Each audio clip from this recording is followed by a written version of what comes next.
Hey, Steve Mignani here doing the junkyard crawl at Bernardston Auto Wrecking in Bernardston, Massachusetts with a 1966 up Mack R-series truck. Now the R-series again arrived in 66 and was built for like 40 years after that with minimal changes to the basic look.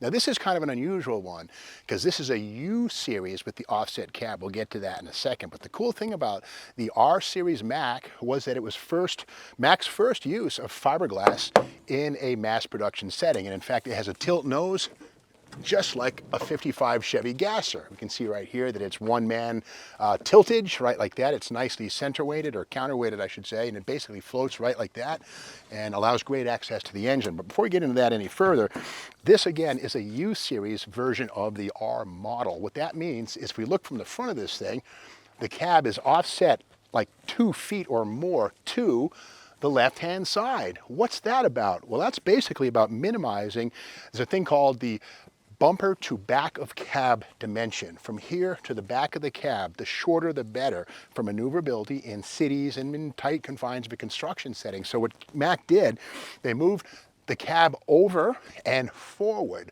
The engine's still right down the middle, but by doing the offset, they allowed the driver to be closer so that bumper to back of cab measurement was as tight as it could possibly be. Now the only thing is, while the cab is similar to an R-series, the R-series has a centered cab like the picture we see right here. On the U's, the fiberglass nose is actually different, it's shorter, so it's not interchangeable with an R-series truck. But with that said, again, fiberglass up front, lightweight stuff. Now in this one here, we have the classic Mack name, Allentown, Pennsylvania, which is where they were initially, and nothing as tough as a Mack truck, built like a Mack truck, more on that too in a second. Now these little shutters right here, open or close, they're thermostatically controlled, and these can close to help the engine to run at its peak temperature or open up on a really hot day to help the radiator do a better job of keeping the engine away from something beyond its peak temperature, which is called overheating. Now, ancient technology, but hey, if it worked then, it works now. A beam, buggy springs, but massive springs on this monster. This is a DM600, and the DM is the ultra duty version of the U-series. Big drum brakes. You can see the brake shoe uncovered right there between the drum, that gap right there. Massive air brakes on this thing, and again, big drums all the way around on this one here. Other details, we can see this thing definitely saw some cold weather use. Here on the driver's side, the headlight surround has this little guy right here. Looks like a little fitting for electricity, but it has the Mack Bulldog. Sure enough, this is an engine block heater, and it's deleted now, but you would have a cord, you'd plug it in, and this would keep the block warm overnight, so it would start quicker in the morning without any issues at all. But again, the offset cab on this thing is such a strange looking creature if you're not used to it. And when I was a kid, I'd see these trucks come down the road from both sides and never realized there was something weird about it. And of course, if you look here on the driver's side, it's flush. And again, the driver's right here, steering from the left-hand side.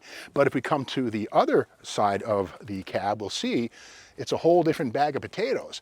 The air cleaner's here, and the cab is way in there, about 2 feet. Kind of a weird thing, but once again, the U-series of the R model is the offset cab. It's all about getting that bumper to back of cab as short as we possibly can. And let's take a look at the engine while we're here. So it's lifted up, no hydraulics, no nothing, just basically gravity does the job. Take it over center, and voila, there she goes. Big old Mack 6-cylinder diesel right there, turbocharger right there, and again, turbochargers and diesels go together hand in hand. Boost brings on the torque, and basically lots of power right here to pull a house off its foundation. And this is Owner-Operator magazine of January, February of 1976. And if you're a trucker back in the day when you were watching Moving On with Sonny Pruitt, you probably knew about Owner-Operator. Great magazine. And here we have, it says on the right, 2 guys saying, you never hear people say built like a Peterbilt truck. Of course not. It's always, drum roll please, built like a Mack truck. There it is right there. And there was t-shirts, there was a whole marketing campaign. And if you look at the bottom right, you can see it right there, man. Mack Truck, red, white, and blue, American as heck. Of course, it's been through some changes. They still make Macks, but again, the old days of building these things in Allentown, Pennsylvania, not so much anymore. But again, the DM600, a tough truck.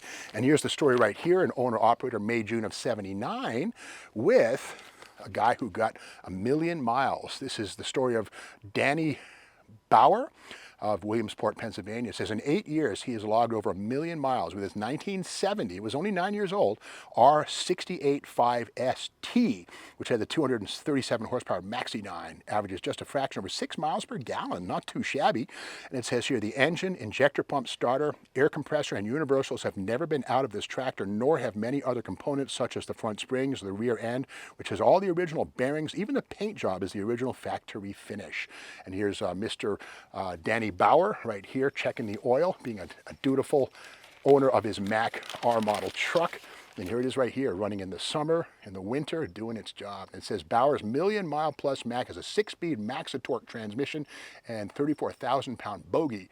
That's cool. So Mack trucks, man, tough as can be. Not pretty, not like a Peterbilt, but again, not as classy, but certainly just as capable of hauling any kind of a load. And again, this one here would have been very, very comfortable in a city setting.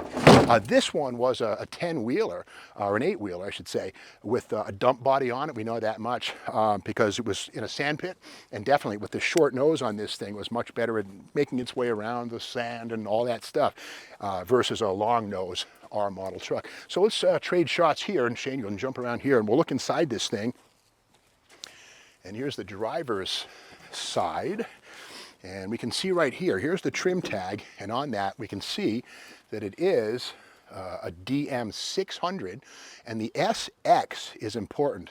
S means it's a dual axle truck, again with 8 wheels or 10 wheels, there you go, 10 wheels, 8 in the back, 2 in the front. And the X is heavy duty. This is about as tough as it gets. And look at this stuff right here. Here are the brake shoes on the floor inside, these guys right here, and those are massive. And of course the driver sits here on the left-hand side as close as possibly can be to the side of the road where it matters when you're judging your distance and you're navigating and maneuvering with that dump body behind it. Let's now go to the back of the cab and see where this thing has been snubbed off. It's kind of sad, death isn't always proud, and this poor Workhorse was sliced off right here. And it's being harvested now for its engine. And here's the back of that Mack transmission. And again, Mack made their own trannies. There it is right there. Fuller, Road Ranger, that kind of stuff. But this is a Mack transmission for sure right here. Look at the size of that output flange right there, that U-joint. Massive stuff right there. Makes a Hemi Cuda look like it's made out of plastic. And the muffler, of course, offset. Here it is right here. Sort of a canister style muffler coming out the side. And inside this thing, take a peek here. One of the problems, I guess, if you're a passenger, is see the engine in the U model was still in the center, but with the cab offset as far as it is to the left, the passenger has to put his feet up on the doghouse where the engine looks like it's offset, but the reality is it's kind of playing with your head. The cab is what's pushed over. The engine's right down the middle of the frame, no big deal, but look at that engine right there, sort of right in your way if you're sitting there as a passenger. But again, most trucks were not born to be passenger vehicles. But look how the shifters even come out of the floor, almost in the area of the passenger seat. They're offset to the driver's side. Interesting stuff. So again, if you see a Mack truck coming down the street and something looks a little weird about it, it's probably a U model or the DM version, which is the heavy duty of the U model. So the offset cab, very different from something as pedestrian and lightweight as this GMC with the centered cab. But it all played into the idea of keeping the bumper to back of cab distance as short as possibly could be. If you like this video, be sure to subscribe to the Steam Mags YouTube channel, give us a thumbs up, share this video with your friends, and hit the bell so you know when the next video comes out, which is tomorrow morning.